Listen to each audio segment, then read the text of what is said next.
Sir, सरकार ने जो 3 कानून निकाले हैं, एमएसपी बिल, उस पे किसान समझ ही नहीं रहे हैं। ये एमएसपी क्या है, इस पे फुल डिटेल में समझाइए किसान को, तब समझेगा।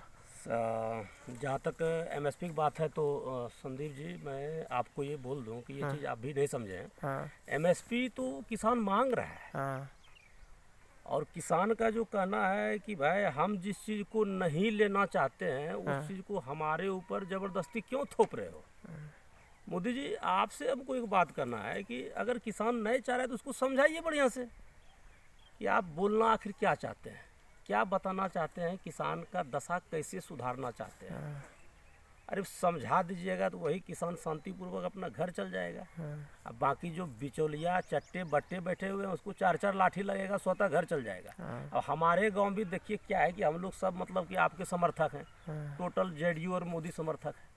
अब इन लोग को भी समझ में नहीं आ रहा है, हाँ, तो चलिए कोई बात ना है। और दूसरा बात क्या है कि देखिए भाई, अभी मैं बता रहा हूँ कि अभी आप ट्रेन बंद कर रखे हैं, नहीं तो इतना भीड़ उमड़ता दिल्ली बॉर्डर पे, चाहे गाजीपुर हो, सिंधु बॉर्डर हो या अन्य अन्य बॉर्डर हो, इतना भीड़ उमड़ता है कि आप संभाल नहीं पाते। हाँ, और कहते हैं कि मतलब कि किसान ने बदतमीजी किया, कोई बदतमीजी नहीं किया है। समझिए और होश में थोड़ा सा किसान से बात कीजिए, क्योंकि कृषि प्रधान देश है। थोड़ा सा हम कोशिश करते हैं कि भाई क्या आप जो बिल किया हम प्रकाश डालने की कोशिश करते हैं, आप लोग भाई बिहार के वासी पूरे भारतवासी को समझाने की कोशिश करते हैं। जैसे कि पहला बिल जो है वो है मतलब कृषि उपज व्यापार और वाणिज्य संवर्धन सुविधा विधेयक 2020। इसका मतलब सिर्फ ये हो गया कि जो बिचौलिया है, जो बिचौलिया मतलब कि अभी जो आप मतलब बेचते थे, तो ट्रेडर्स के जाने के पहले मतलब कि जो होलसेलर के पास जाने के पहले बीच में एक बिचौलिया आ जाता था, उससे दूर रहेगा। मतलब एक राष्ट्र एक मार्केट, अपना आप बीज कहीं भी बेच सकते हैं। दूसरा था कृषि सशक्तिकरण एवं संरक्षण, कीमत आश्वासन और कृषि सेवा पर करार विधेयक 2020। दूसरा का मतलब हो गया कॉन्ट्रैक्ट फार्मिंग।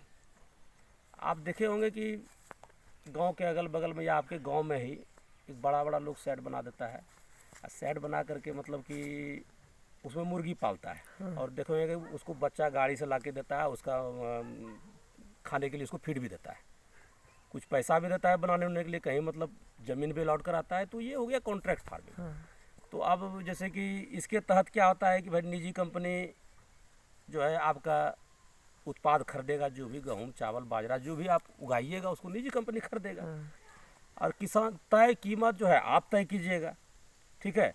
उसमें बीज का संशोधन भी होगा, बहुत तरह का काम होगा, मतलब आपको कीमत तय करने का खुला आज़ादी रहेगा। लेकिन किसान समझ नहीं रहा है इस चीज़ को। इसी चीज़ को हमसे नहीं बोलिए, आपसे समझेगा, आप बढ़िया से बोलिएगा, समझ जाएगा, आसान भाषा में समझाइए। तीसरा है आवश्यक वस्तु संशोधन विधेयक 2020। अब इतना हार्ड हिंदी बोलिएगा तो फिर तो लोग को समझ में नहीं आएगा।